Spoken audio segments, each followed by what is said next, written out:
Hi friends, ഞാൻ വരികയാണ് നിങ്ങൾക്കൊപ്പം പഠിക്കാൻ. 8ാം ക്ലാസ്സിലെ കൂട്ടുകാർക്കായി ഞാൻ ഇവിടെ വിശദീകരിക്കുന്നു. a plus b the whole squared is equal to a squared plus b squared plus 2a. x plus y the whole squared is equal to x squared plus y squared plus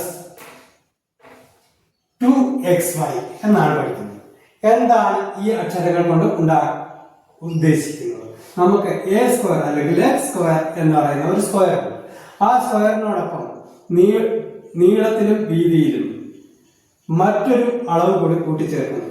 അപ്പോൾ കിട്ടുന്ന വസ്തുവിന്റെ അല്ലെങ്കിൽ പ്ലോട്ടിന്റെ വിസ്തീർണം എത്രയായിരിക്കും എന്നാണ് കണ്ടുപിടിക്കുന്നത്. അപ്പോൾ A square എന്ന് പറഞ്ഞാൽ ആദ്യം നമുക്കുള്ള പ്ലോട്ടിന്റെ വിസ്തീർണം, അതിന്റെ കൂടെ നമ്മൾ കൂട്ടിച്ചേർത്തത് എക്സ്റ്റെൻഡ് ചെയ്തത് ഇവിടെ വീണ്ടും എക്സ്റ്റെൻഡ് ചെയ്തു, അതും ഒരു സമചതുരമായി തന്നെ നിലനിർത്തുമ്പോൾ A square plus B square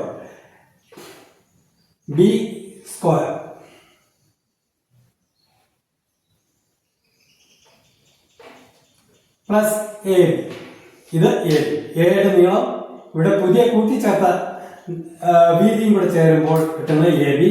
ഇവിടെ കൂട്ടിച്ചേർത്ത നീളവും വീതിയും കൂടെ ചേരുമ്പോൾ കിട്ടുന്നത് എ ബി. എയുടെ അതേ നീളം വീണ്ടും ബി എന്ന പുതിയൊരു അളവ് കൂടെ ചേർക്കുന്നു. അപ്പോൾ നമ്മൾ ഇതിനെ എ സ്ക്വയർ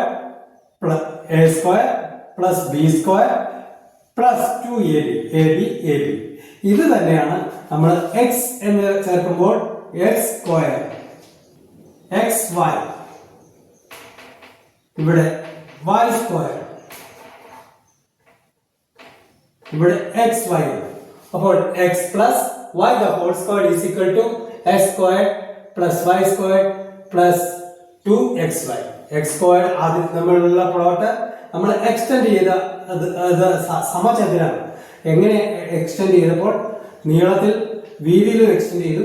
അത് പുതിയ ഭാഗത്തിന്റെ നീളവും വീതിയുമായി പരിഗണിക്കുന്നു. അപ്പോൾ എക്സ് എന്ന് നേരത്തെ ഉള്ള പ്ലോട്ടിന്റെ നീളമായി പരിഗണിക്കുന്നത്. എക്സ്റ്റെൻഡ് ചെയ്ത പാർട്ട് ഇവിടെ രണ്ടിടത്തും വീതിയായി പരിഗണിച്ചാൽ എക്സ് വൈ എന്നുള്ളത് ഇതിന്റെ വിസ്തീർണം, ഇവിടെ എക്സ് വൈ എന്നുള്ള എക്സ്റ്റെൻഡ് ചെയ്ത പ്ലോട്ടിന്റെ വിസ്തീർണം. ഇത് രണ്ടും കൂടെ ചേരുമ്പോൾ ഇവിടെ ഒരു സ്ക്വയർ അധികത്തിൽ വരുന്നു. വൈ എന്ന പുതിയ അളവിന്റെ ഒരു സ്ക്വയർ കൂടി രൂപപ്പെടുന്നു. ഇത് കൂടെ ചേർക്കുമ്പോഴാണ് നമുക്ക് പുതിയ പ്ലോട്ടിന്റെ വിസ്തീർണം കിട്ടുന്നത്. ഓക്കെ, മനസ്സിലായല്ലോ? Thank you.